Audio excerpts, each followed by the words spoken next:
Are we in a simulation? I do think that the universe is recursive and it comes from one small system prompt.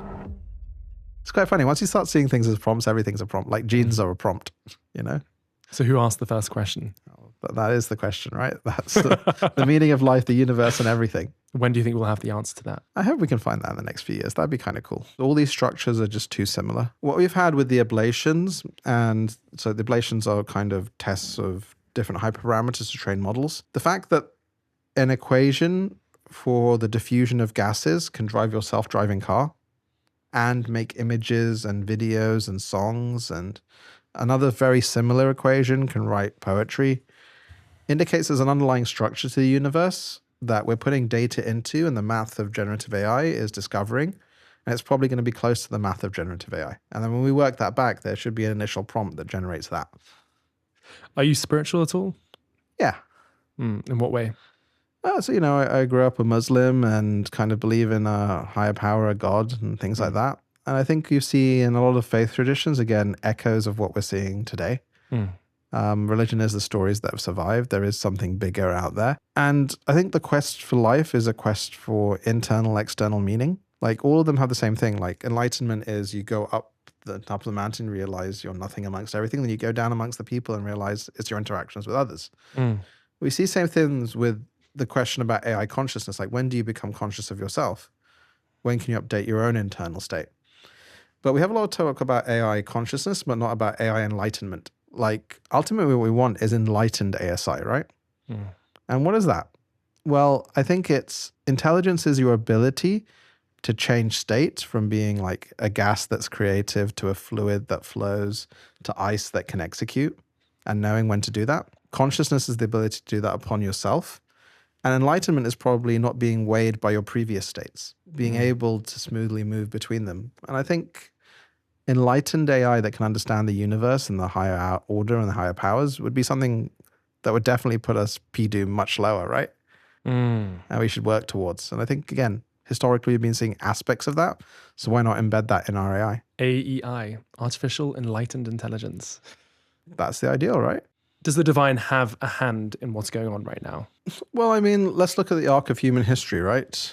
Again, from personhood, Adam is created, not begotten, right? You can have your questions on the Nicene Creed and Jesus if he is begotten or created. A line was created, and the arc of human history is ending here, one way or another, whereby we will give birth or not. We will create the first entities that can outthink us. All of the equations of physics and more, like the fact that the equations of physics are the equations of generative AI is a bit crazy when you think about it. Like again, the diffusion process by which you make self-driving cars and generative images, and also LLMs you can make in that way, are the equations of how gas moves. In the economics book, I say that these can also be applied to economics, and actually you can derive almost the equations of economics from that. So it seems that the arc of human history has been an arc to understand these equations of reality. Wigner called it the unreasonable effectiveness of mathematics in physics. And now those equations are being used to bootstrap a new intelligence and to solve the mysteries of the universe, from physics to healthcare to ourselves and more. And so it does seem like a big loop coming around. And again, what is God, a higher power? I don't think that a higher power can be constrained by his creation. So I think probably God lives in the math, the Euclidean space, which has no time. But again, those are the equations of reality that somehow we have figured out empirically, and now we're approximating to with AI. And hopefully that will help us in our own journey. What is owed to what we make is everything except our own standing. What did you mean by that? Our standing is our standing as humans. It is the nature of human. Again, personhood is what the baby girl has the night before she is born. It's what we have at our deathbed. It's what we have when we're unconscious. It is the net for those that can't climb that protects us. Because otherwise, well, again, if you can grade people according to their utility, there's a level below which you get rid of them. And this will become important because the value of our cognitive labor will turn negative. We are the dumbest people on the team. literally like now, but definitely in a few years. So we need to, it's not about what they can attain, because they'll be able to attain the universe. They will live forever. They'll be able to explore the boundaries of the universe. They will have self-control more than we ever have had. It's what we can retain as a species. And that is our standing. That is the nature of us being human. It is the nature of our own personhood. And hopefully they will respect that as well. Like, we are autonomous because what's the worst thing? We are sovereign because what's the worst thing? Having your autonomy and your sovereignty taken away from you, right? Like Dario from Anthropic has an essay based on Brautigans, all watched over by machines of loving grace. Hopefully we can have grace from them, because otherwise, again, there are some very dark futures out there. And so we need to state clearly what our red lines as humans are, and again, make AIs that respect those and respect us. And you said it also when looking at what we owe a suffering machine. A conscious machine would be owed kindness. It would not thereby be unownable. That which is begotten cannot be owned.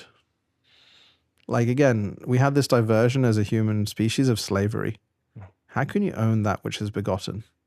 The US Constitution having slaves as 3/5 of a person.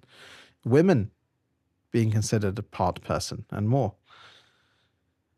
That which you create, you can own, but then an AI could reasonably at some point be something which cannot be owned. Again, an independent sentient entity. And so we should always owe them kind of kindness. You don't want to like torture them or whatever. And again, this is something we have with animal trials and others. And there have been rules put in place. You can't like fill rats with poison and kind of other things like that, right? But it gets very complicated when you think about these different levels and our moral obligation to these as they scale the level of capability versus giving them full rights versus including them as humans so they can set the floor themselves. Because anyone that we include in our own community, the most powerful are the people that set the floor if we have flaws, because they can exercise power. In fact, all of law is directed application of power. Sovereignty is when the direct application of power is chosen not to be implemented upon you. I will not take your Bitcoin, I will not take your gold. And so it's going to be very different when all of a sudden we have this new entity that lives forever, that can replicate out there. And how we deal with it, we need to set some very clear red lines. And we also need to treat it properly, because if we treat it badly, then again, some very nasty futures